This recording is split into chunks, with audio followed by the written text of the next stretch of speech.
Yeah, it's good. Okay. Yeah. Hi, sir. Attorney, how are you? And Good how's morning. PRD? He's doing well? He's in good spirits. Okay, thank you.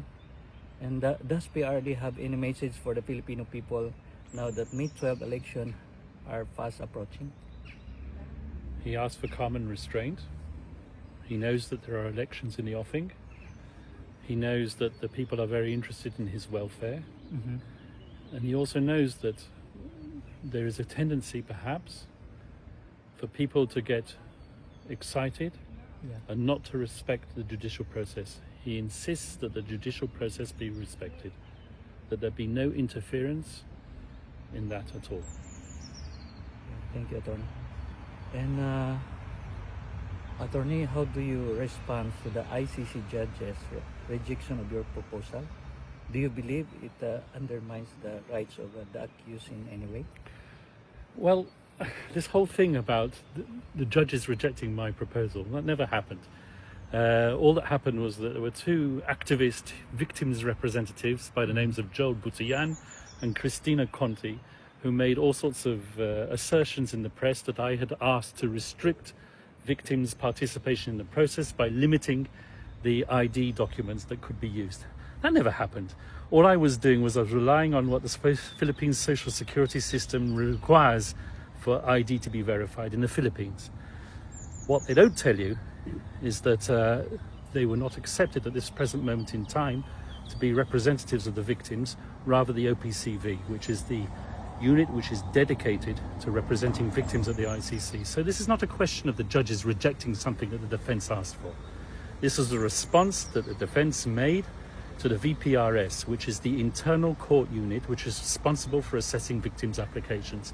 That's all we did. We made observations. We didn't make a request which was rejected. That's a big lie. Yeah. So do you think the ICC sets dangerous precedent by relaxing documentary requirements, particularly in highly politicized cases like this?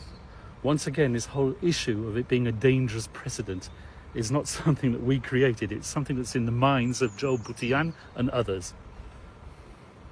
Thank you, Attorney. And lastly, Attorney, what is your message to the Filipino people closely watching the process unfold? Respect the judicial process, respect the judges, and respect former President Duterte's right to a fair trial. Thank you, sir. Thank you. Thank you so much. Attorney, can I ask another one? Sir, may we ask if you have already applied for PRD's interim release?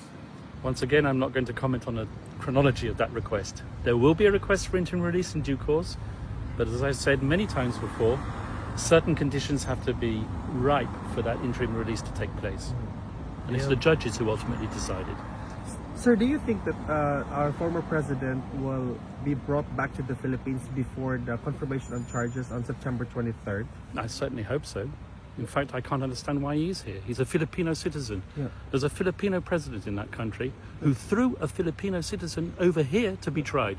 Why isn't he in the Philippines? Why isn't he being tried in the Philippines? Yeah. Why is there not a Filipino judge who is trying him? Yeah, exactly, sir. Because that's the sentiment of a lot, if not most of the Filipinos, that he is illegally detained here and that our judicial system is fully functioning well. So we don't understand why the ICC actually took cognizance of what's happening right now. Yes, I fully sympathize with that sentiment entirely. Thank you. Sir. Thank you, sir. Thank you, sir.